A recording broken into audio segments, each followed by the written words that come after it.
যুবক, আজকে তোমাদেরকে বলি, তুমি যদি মুসলমানের সন্তান হয়ে থাকো, তাহলে আজকে তোমাকে এই চিন্তা করতে হবে, এমন কাজ আমি করব না যেই কাজের জন্য আমাকে মৃত্যু পরবর্তী জীবনে আমাকে গুনাহ পেতেই থাকবো, এই কাজ আমি করব না। এটা মুসলমান, এটা হলো মুহাম্মদ সাল্লাল্লাহু আলাইহি সাল্লামের কলিজার টুকরা উম্মত, এটা হলো উম্মতের পরিচয়। আজকে আপনি আশ্চর্য হবেন, গোটা পৃথিবীতে এখন নেট ব্যতীত মানুষ থাকতে পারে না। আজকে যুবকগুলি এগুলি ছাড়া থাকতে পারে না। আজকে যুবকগুলি নিজেকে বিভিন্নভাবে সমাজের মধ্যে পরিচয় তুলে ধরছে, তারা মুসলমানের সন্তান, এই পরিচয় আজকে সমাজের মধ্যে হচ্ছে না। আল্লাহ সুবহানাহু ওয়া তাআলা আমাদেরকে বলছেন, ইন্না নাহনু নুহয়িল মাউতা ওয়া নাকতুবু মা কদ্দামু, আমি তো মৃতদেরকে জীবিত করি।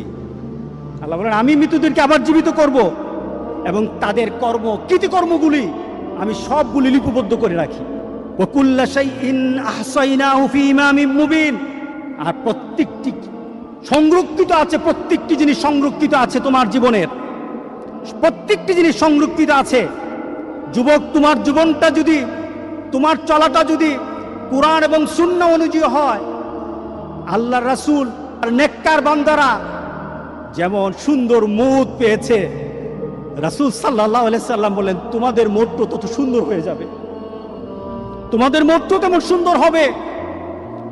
রাসূল সাল্লাল্লাহু আলাইহি সাল্লাম বলতেছেন, তুমি দুনিয়াতে যেভাবে চলবা মউতও তেমন হবে।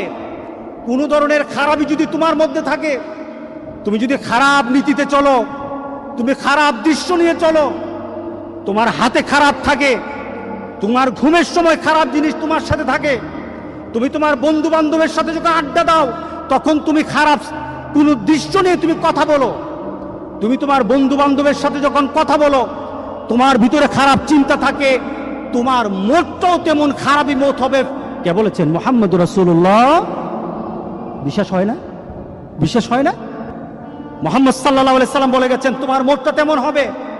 শুধু তাই নয়, কামা তামুতুন্না তুবাসুন, যেমন তোমার মত হবে তেমনি ভাবে তোমাকে আখিরাতে উঠানো হবে। এরপর রাসূল সাল্লাল্লাহু আলাইহি সাল্লাম বলেছে, তোমার মতটা যেমন, তোমাকে উঠানো হবে ওই নীতিতে, যেমন ভাবে তুমি মরেছো। শুধু তাই নয়, কামা তুবাসুন তুহশারুন, যেমন ভাবে তোমাকে হাসর করা হবে, যেমন ভাবে তোমাকে উঠানো হবে, তেমন ভাবে তোমার হাসর হবে। সুতরাং দুনিয়া যেমন হাসর তেমন, দুনিয়া যেমন মত তেমন, দুনিয়া যেমন কবর তেমন। আজকে সবার ভিতরে একটা কথা বলি, আমাদের জীবনটাকে আমরা সুন্দরভাবে চালাতে চাই, এই জিনিসটা আমাদেরকে ধ্বংসের দিকে নিয়ে যাচ্ছে। যতটুকু উপকার আসা দরকার তার থেকে ক্ষতিটা বেশি হচ্ছে। আজকে যদি সমাজে